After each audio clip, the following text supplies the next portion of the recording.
Hi. Well, I went to a gun show Saturday, and anyway, this was not what I went after. Actually, I went after some primers and never found many primers was reasonable price, but I did find this, and I admit it, I'm weak. I bought it, took it home. It's a nice little Colt Peacemaker 22.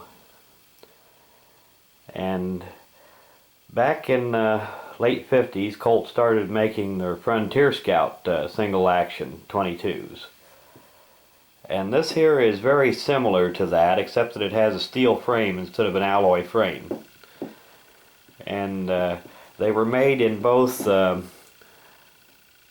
Peacemaker 22 version, like this one here, and a new Frontier version which had adjustable sights.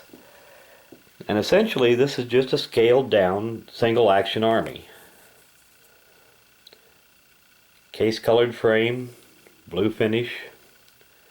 This particular one has a 7.5-inch barrel, which is referred to as the Peacemaker Buntline version.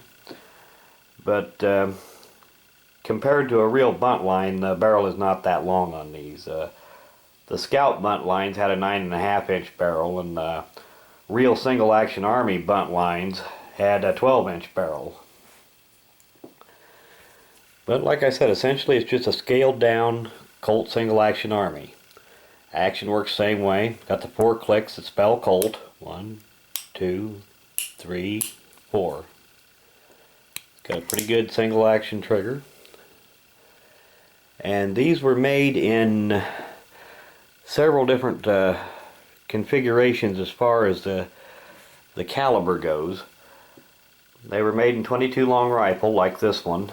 They were also made in a few of them were shipped with 22 Magnum cylinders only, and there were also some that were shipped with both cylinders, 22 long rifle and 22 Magnum.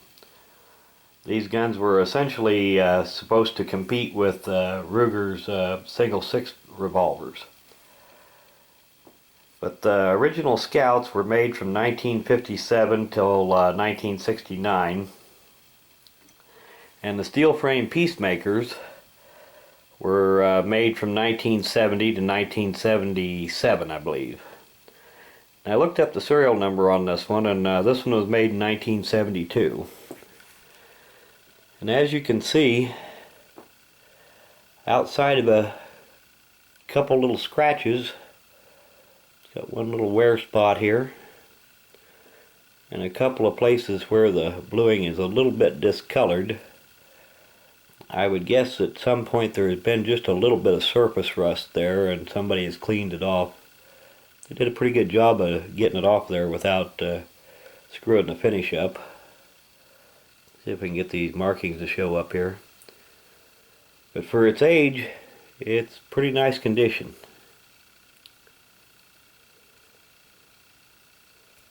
And on these you'll find the serial number on the bottom of the frame.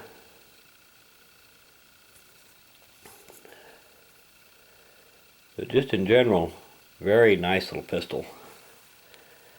And it's not going to be long before I get this out and try it out. I don't think this one has ever been shot very much. Hardly has a turn line on the cylinder. Very little.